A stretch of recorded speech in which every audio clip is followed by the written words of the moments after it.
face-to-face and online networking. I think you're going to be disappointed at the end, because the irony is there isn't a lot of difference. At the end of the day, it's communication. And, oh, good start. Slide doesn't move forward. Oh dear, there we go. That's when it started. Adam and Eve, if you believe in the good book, all the way through. And then about 160 years ago, we were able to talk to people without having to sit with them. And then we have this. Look at it. Isn't it amazing what's happened in 20 years? Forget the first 2 or 3 bits and pieces. It's only 20 years we were able to start blogging people. And ever since then, as you can see, we've got all this stuff coming up. Absolutely amazing. Don't forget, everybody, I've been zipping through all this stuff, and I will be sending you a WeTransfer hyperlink, which you can download if you want. If you don't want to, absolutely fine. So, what's happened in the last few weeks? Well, it's gone from face-to-face to all this stuff. I don't know whether any of you have House Party. I was on House Party for a little while. I ended up, my grandchildren's friends wanted to befriend me. At that point, I decided House Party wasn't for me. I'd be interested to know if any of you have used House Party and whether you found it any good. In the bottom left-hand corner, there's something that a lady called Carol Spears did with me the other day. That was quite interesting, really. It's called Whereby. Have a look at it. Nice and quick. You just send them a link. It's a bit like FaceTime, and you've got all the other things. So, but I'm spending a lot of time. This is my virtual coffee. I have lots of virtual coffees. Next week, I am full. I have 2 or 3 virtual coffees every day, and I'm not taking any more next week. I've already asked my friends if they want to talk to me. Let's set it up for the week after. Now, so what is networking? Well, you all know networking is simply building relationships, and we do it every day of our life.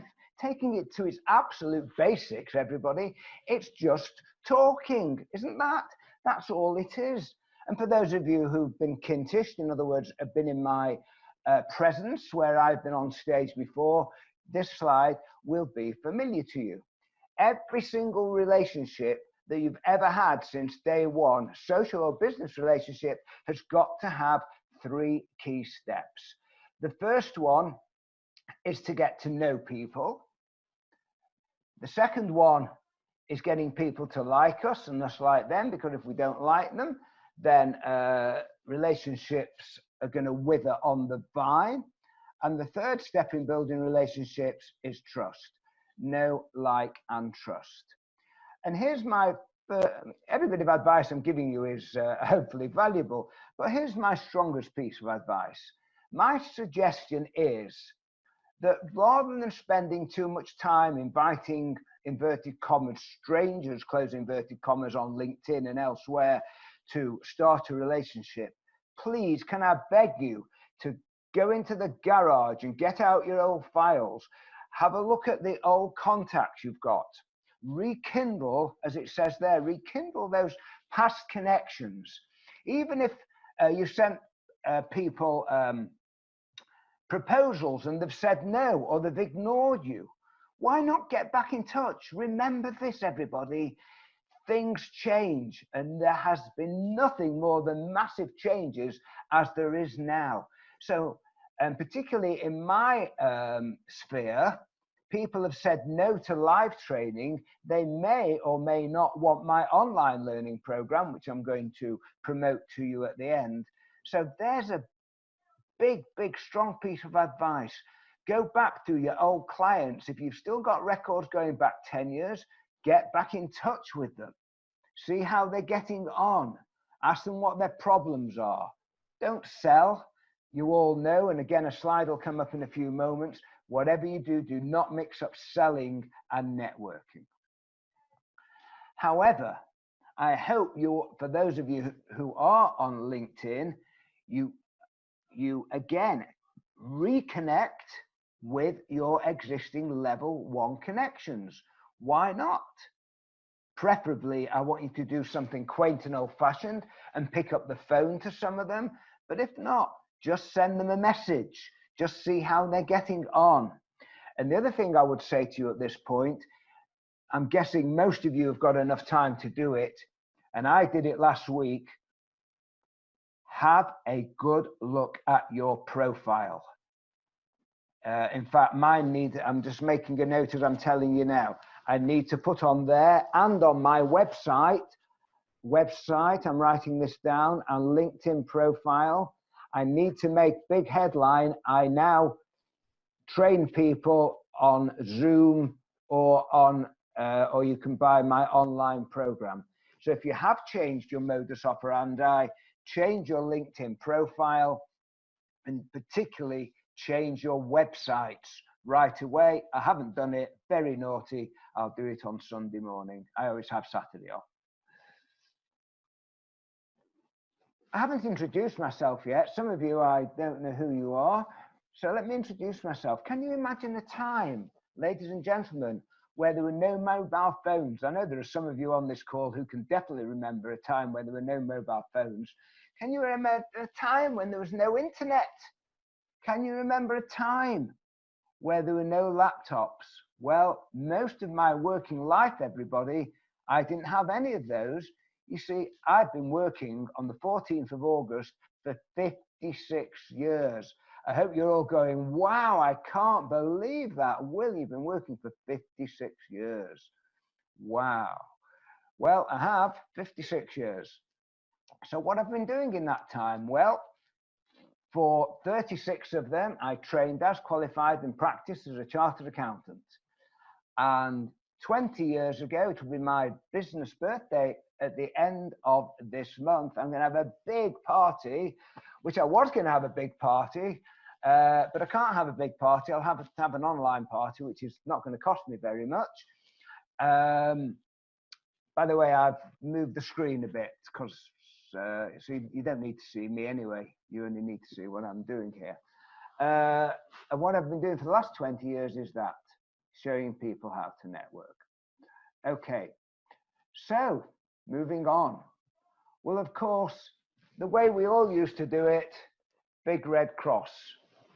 And we can't do it like that yet. And I don't know about you. I am the most optimistic guy in the world, but I have a feeling that that scene is going to not happen until next year. But don't let it stop you relationship building, i.e. networking, as we're going to be talking about now. There are all those other ways, as we've already mentioned. So when I do my face-to-face networking, I know, or I ask my audience and they tell me they've got 3 basic fears. The first fear is, where am I going to start in this room?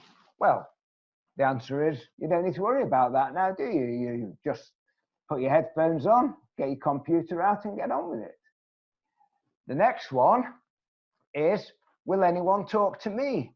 Well, I would suggest to you that when you do go back networking, that is one fear I want you to all be aware of that should be redundant in your mind. I don't care if nobody talks to you or not. Everything I talk about is you being proactive, whether it's in the world we're living in today or in our previous world and our future world. Why not be that first person that reconnects? So when you go back face-to-face networking, don't wait in the corner for somebody to come and talk to you. You go and talk to them. At the end of the day, you know, there's only 2 ways to create business opportunities. One is to be reactive and wait for things to happen and hope the world will come to you. Boo! Or the other one is that you go to them. So that's that one. And the third one, which again is a bit redundant, is wasting time. Well, again, can I ask you, are you wasting your time? I've got a big admission to make. For the first 2.5 weeks of the lockdown, in the afternoons, I sat in my garden. The sun was shining, been out for my 3-mile walk, and I decided after 55 3/4 years, I was entitled to a bit of time. But you know what? I got so guilty. I'm not wasting another moment. Even next week, as I say, I've got about 12, 14 one-to-ones. I'm going to various networking lunches. Again, everything virtual. So think about the time and make the most of it. So you'll remember that networking is all about getting people to like us. And I'm now going to try and just make sure, oh, here we go. I'm going to see if I can see you. Put your thumbs up if you can hear the following. No, not that one, the next slide. Can you hear that? Have a look at this. All about getting people to like us.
Headings there, again, are no different in the world we live in today as they were face to face.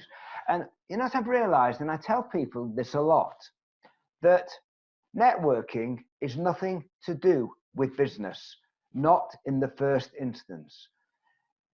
The business should always come later. So when you meet people at an event, don't start questioning what do you do. Find things in common right at the beginning, not to do with business. At the end of the day, business will only happen when you have a product or service, when they need that product or service, and they decide they like you, because when they don't like you, they will look for an option to do business with other people. So for me, the most important part of networking is getting people to like us. And I think this, please be kind, always think, what can I do for you? And the next 2 slides I'm going to share with you are various questions I think I want you to be asking people, again, online, just as offline, about helping other people. I'm not going to read it.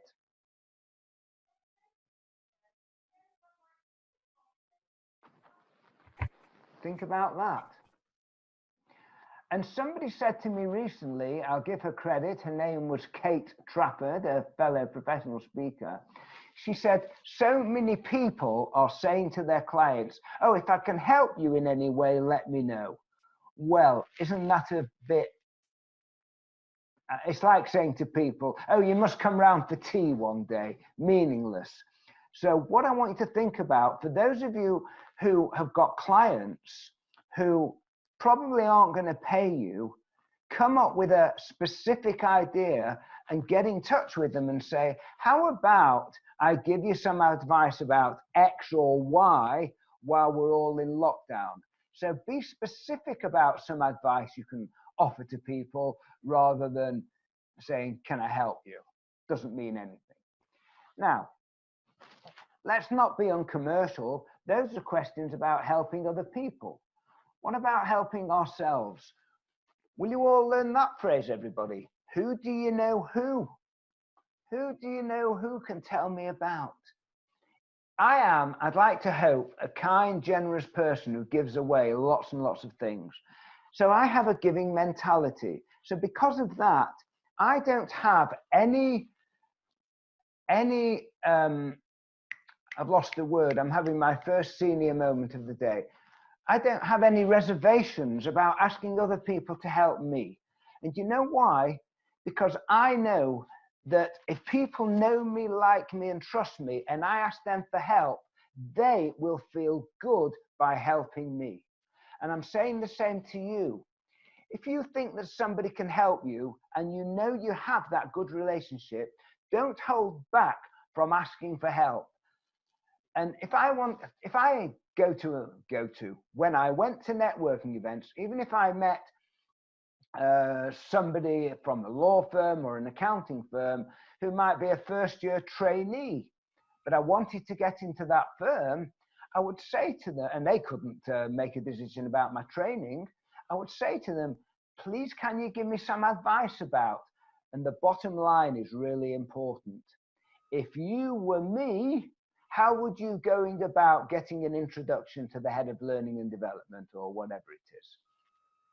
There's only two types of people in terms of business development: people we know and people we want to know. So, and again, this is going back to the LinkedIn. Why not look at your LinkedIn level 1 connections? And if you do want to meet new people, don't go directly to the new people. Ask your level 1 connections to make a nice, warm introduction. And if any of you can be bothered, have a look through my connections. I've got about 10,241 of them. And if there are any in there that you would like me to introduce you to, I'll do it with pleasure. You will write me a script. I will send that script to my contact, and it will say something like, Dear Paul, in the spirit of networking, I'd like to introduce you to Maggie Ford. And Maggie does da da da da da da da da da da, and she would like to start a business relationship with you. And then it then says this: Maggie is going to call you next Monday or Tuesday. Don't worry, Paul, she isn't going to call you, or she might. Maggie's going to call you next Monday or Tuesday to introduce herself. However, if you don't want to hear from her, then let me know and she won't bother you further. So what am I doing here, everybody? I'm pushing my friend through the door to my contact. However, I am giving my contact the opportunity to say, I'm not interested in meeting Maggie. So that is the best way of introducing people in a nice, warm, friendly way. And when Maggie does phone Paul, and maybe if Paul has got a gatekeeper, she'll say, oh, hello, can I speak to Paul, please? And the receptionist will say, well, what's it regarding? And Maggie will say, well, Will Kintish has recommended me and Paul is expecting my call today. And that way you should be able to get through to the prospect. So always be thinking about, what can I do for you? But don't worry, but don't hesitate asking people to help you as well. Know, like, and trust. In my workshops, I get people to say, well, what have we got to do to trust us? Well, as far as I'm concerned, it shows it there on the screen. And it's the same in the world we're living in now. If when you come off a Zoom call or a phone call or a WhatsApp call and you've promised to introduce somebody, you've promised to send them the latest report on something, you've promised to send them a Zoom invitation for next week, for goodness sake, do it, and do it quickly. Learn my phrase, everybody: speed stuns. So this morning I was at my breakfast club and I had a report on all the best ways to make sure that Zoom was secure. So all my members of my breakfast club this morning said, can we have a look at the report? I hope you enjoyed. And before the Zoom meeting was ended, they got it. At the end of the day, by the time they came off the networking Zoom meeting this morning, I'd already sent them. And hopefully one or two of them will think, wow, many people, that was so easy to hope. So please, everybody, things get back to normal, build a whatever that means. Reputation for 100% reliability. And for those of you who've got kids, still lots of opportunities around, from an early age, the one way they're they're going to get on in life or is in that they've got a reputation from the age of 12 or 13 that somebody says, when you go to mini Walwork or mini so-and-so, mini Kilroe, that they're always reliable. So it's about being reliable yourselves and being reliable, getting your kids to understand that. Ha! So first impressions. Well, you've all noticed today, the A stands for appearance. Don't I look very smart, everybody? I really do. I thought, I'll dress up. I haven't had one of these. By the way, did you know what these are? Paul, you don't know what it's called a tie. No, I know you don't know. A tie, Paul. T-I-E. I think I'm going to take it off now. So I've looked very smart. I've got my tie off. But yeah, when you go to an event, so for those of you who are meeting clients online, think about it. How important is your appearance? And if any of you are doing videos, make sure that before the video starts, just as the video starts, you smile. Because if you don't start with a smile as the video starts, the front image comes up like that. So always make sure that you smile right from the beginning of the video, like that. Ha, that's a bit redundant, isn't it? Let's move on. Now, when you introduce yourself, a lot of people who've been on my course will know this. Rather than me introducing myself as Will Kintish, I introduce myself as, hello there, my name is Will, pause, you don't use the word pause. My name is Will Kintish. And again, online or offline, when people ask you, what do you do? Can I ask, please, that you use a verb and not a noun? So when people say, what do you do? Don't tell them you're a speaker, you're a trainer, you're an accountant, you're a lawyer, you're a surveyor. Tell them what you do. So when people say to me, Will, what do you do? I say, I help professional people. If I'm talking to a professional, I help professional people develop their networking skills. That's it. That's in the A shine. Names. I know most of you in this room are rubbish at names. Will you please change your attitude to names, online or offline? Make sure, I mean, today it's dead easy, isn't it? I've got everybody's name in front of me. You can all forget everybody's names. But I learned all about names from this man who wrote this book. Can you all see this book? Anybody read it? Again, get your kids to read it. By the way, next week I've decided to run a course for teenagers based on how to win friends and influence people. If you've got any kids who think this will be useful, write to me. I'm going to run a course on this book, How to Win Friends and Influence People. And Dale Carnegie said the following: a person's name is to that person the sweetest and most important sound in any language. Names are critical. And finally, in first impressions, eye contact. Look at this, everybody. What I've got on my laptop here, I've got that piece of paper. Can you all see it? Look at the camera.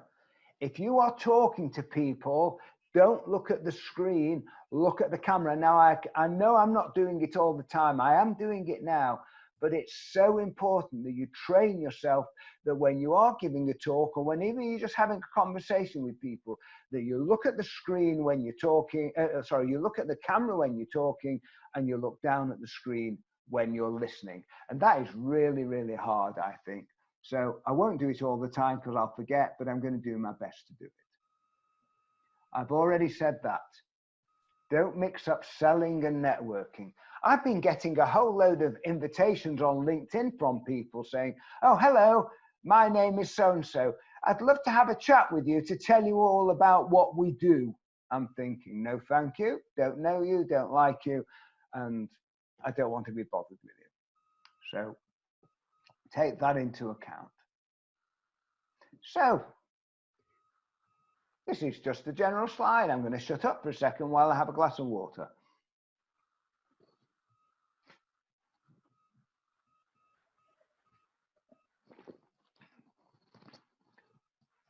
For those of you who are looking for a job, change the word employee in the top left-hand corner to employer.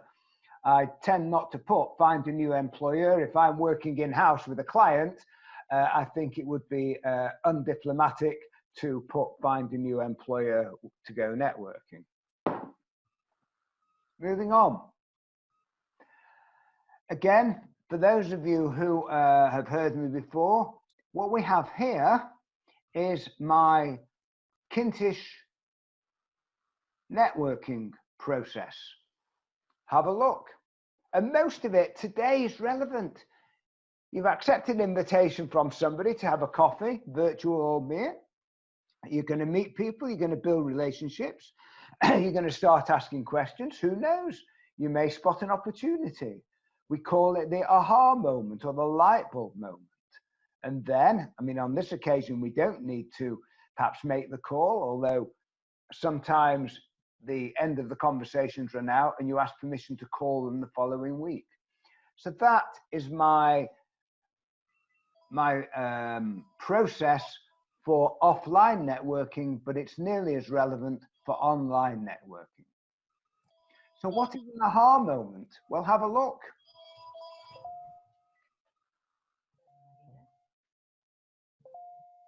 Hi, Joe. When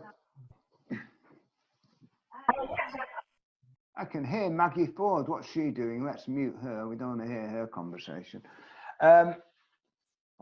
Ladies and gentlemen, when you go to an event, if you hear the bottom two lines of that slide, that is your aha moment. And I want you to be thinking about following it up. And in a moment, I'll talk to you about following it up. But if you don't follow it up, when you spot a potential opportunity like that, my question to you is, why did you go to an event? Was it for the free food and drink? In which case you're not a networker, you're a net drinker or a net eater. So think about that, everybody. When you spot an opportunity, it's your duty to follow things up.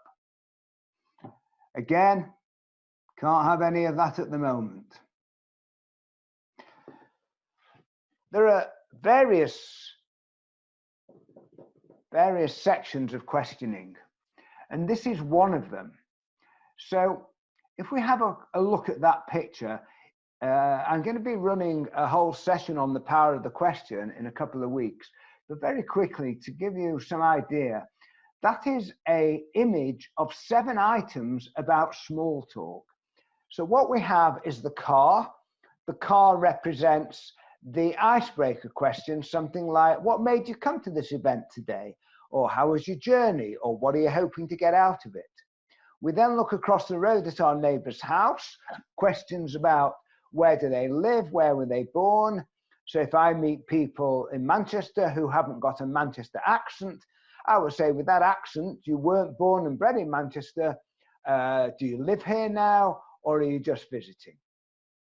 On the top of the house, you see a business card asking people questions about their business. We'll talk about that separately in a moment. Flying through the business card is a purple aeroplane. Asking people questions about holidays, asking people questions about business travel. At this point, I'm sure you'll all nod and agree with me, the amount of business travel is going to go like that over the next few years, I'm sure. And then we have tennis rackets, which of course is the symbol for people's hobbies and interests, what they do outside work. If I'm enjoying somebody's company, again, whether it's online or offline, if I don't know them well enough, I will always ask this question. When you're not working, what do you do in your spare time? And that is a very important question that I'm going to share with you in a moment. Why? Then we've got newspaper, current events. I don't care what country you come from. Can I strongly recommend you always avoid politics and religion? And then finally, what we have here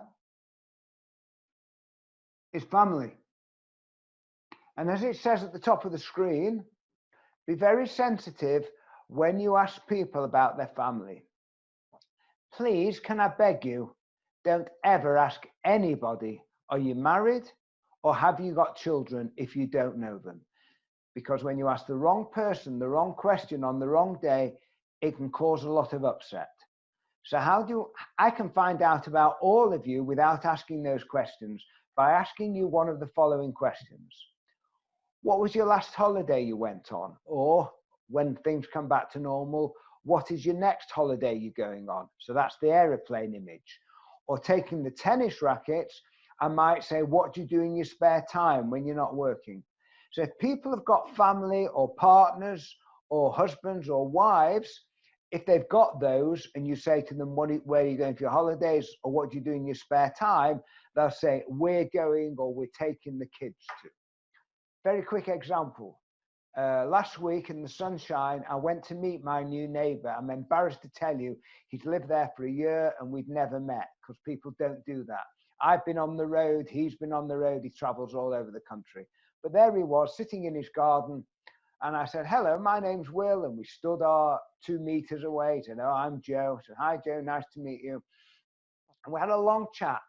I talked to him. I mentioned about my 3 kids and my grandkids. And I knew he lived on his own. I did know that. And he's talked about his father who lived up the road, and he talked about his brother, but he never mentioned anybody else. So I'm assuming he hasn't got a partner. He might have. He or she, whoever it is, might live a long way away. They don't live together. But I'm desperate to know, by the way, but I was very, very careful not to ask. And the last thing he said to me was, because we stood there in the gardens talking for an hour, he said, we must go and have a beer when this is all over, Will. So when we go and have a beer, maybe I'll find out his personal circumstances. So I hope you take that one on board, everybody. Be careful about asking very personal questions. Oh, look, there's me. There's Mrs. Kintish in the bottom left-hand corner. And those are my 3 children. My daughter, she's age 44. She's called Joanne. My son is in the glasses, is a songwriter and composer. If you want to check him out, have a look on YouTube, Mike Kintish. He had a big hit a few years ago, which meant he didn't have to borrow money off me. And the scruffy boy with the long hair is Anthony. He is a property developer, and he hopes to be going back to work next week. And what have they done for me? Well, I've got to tell you what they've done for me. They produced me those 7 grandchildren. Isn't that nice? If we had time, I'd try and remember all their names, but I haven't got time to remember their names. I mean, I do know their names, but to whip through them like that, I'd be struggling. Okay, moving on. How are we doing? Probably another 10 minutes. So, when you start asking people questions, think about this. I heard this quote last week. I love it. Are you ready for this one? When we went to school, we were judged on the quality of our answers. In the world we live in now, relationship building in the adult world, we're judged on the quality of our questions. And again, I keep referring back to younger people. They just don't seem to ask enough questions. And again, if you've got kids, just tell them that to be taken seriously from anybody, asking insightful, sensible questions will show what clever people they are. So I've talked about quality of questions. And when you start asking people questions, and again, it's a lot harder online, but try and do it. When you start asking people questions, please, everybody, look at them carefully. We can all lie with our words, but we can't all lie with our tone of voice and our body language. So look at people carefully. Obviously, ask open questions with the who, what, why, where, which, when, and how, rather than do you, can you, are you, unless you particularly want a yes or no answer. When you look at people carefully asking questions, you're going to realize whether you're talking to a high reactor, somebody who wants to share everything with you, or the low reactor, somebody who doesn't want to tell you anything. And if you ask too many questions of the low reactor, it becomes an interrogation. Now, that's obvious. Just before I talk to you about business questions, let me remind you or tell you about my 4-question rule. Some of you have never heard this because it's quite new. My 4-question rule. If I meet people online or offline, well, online is a bit harder, but offline in the good old days, I asked them 4 questions about them, and they never asked me anything about me. I thought, A, you're rude, B, you're not interested, and C, why am I wasting my time with you? So I will move on. I won't be impolite, but I'll begin to realize after I've asked you, where have you come from? What do you do? What challenges have you got? And they don't ask me anything at all. I'm thinking, fine, and I move on. So think about it for yourselves, the 4-question rule. Do you really want to keep pumping away with those questions with nothing coming back? So you've done a bit of small talk to begin with, and then you start asking people questions about their business or their career. I'm asking you to break it down into 3 sections. Ask them about their now, ask them about their past, and then ask them about their future. So again, this isn't part of today's talk, but if you ask them about their now, you're going to ask them questions about what do they do. If they say, I work at such a company, make sure the second question is, what is your role there? Because when you understand what their role is, you can direct your questions relating to that role. There's lots of other questions where they're based. And one of the things I want to know, and again, you may or may not want to know this, I want to know the size and scale of the organization they represent. So the question I ask them is, how many people work there? I mean, obviously, if it's BMW or Coca-Cola or a university, I realize it's a big organization and I don't need to ask them that. But if they tell me they work for such and such a firm of accountants, which is part of my market, I want to know whether they've got 2 partners or 10 partners. And that gives me a good indication as to the next sort of questions I will ask them. Questions about people's past. I bet, like me, you love being asked this question, don't you? How did you get started in that? Always ask. Anybody who owns their own business loves to be asked that question. Or the other question you might ask people, what made you become a lawyer? What made you become a whatever it is? They love those questions. Another question about how long does a company be going, etc., etc. Should I admit somebody in? And then questions about the future. The only question I ever ask people about the future is, so where do you see your career going? Or where do you see your business going in the next couple of years? Whenever you ask people questions, put a time scale on it. For example, I hate this word hate, but I hate the following question I am asked. And I hope you'll agree with me when you hear it. When somebody says to me, how's business? I hate that question. And I say, and I think, do you mean today? Do you mean this month, this year?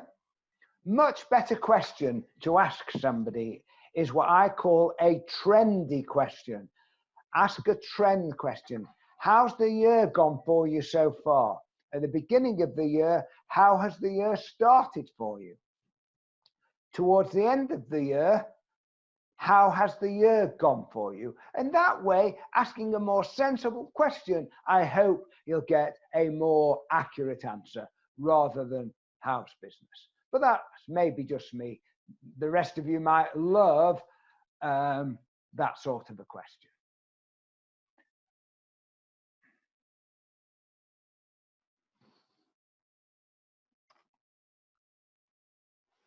So if you do spot an aha moment, I want you to follow up.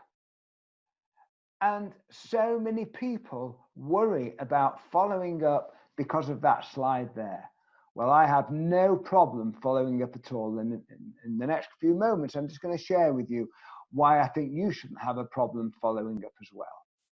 But when you do follow up, I want you to follow up with phone calls. This is a generation slide, everybody. For older people in the room, that is picking up the phone. For younger people in the room, that is picking up the phone. What do you reckon? I'm sorry I can't hear you all, but I hope you enjoyed that slide. When you go to an event, for goodness sake, after you've had a good conversation, make sure you ask for their business card and ask permission to call them. Now, everybody on this call, and hopefully everybody I meet, has got a service or product that is valuable to a prospect. So I think I am following up a prospect by doing them a favor. Remember that. I will charge X fee for my training, but the value I hope my clients will get is X times 5, 10, or 15, or 20. So by not following up, you're doing somebody a disservice. So on or offline, if you spot the aha moment, for goodness sake, follow it up. And finally, when you do follow it up, you want to meet and talk to them about it. However, not yet, we can't do that at the moment. So we're coming near to the end. Let me just remind you of the process. On or offline, everybody.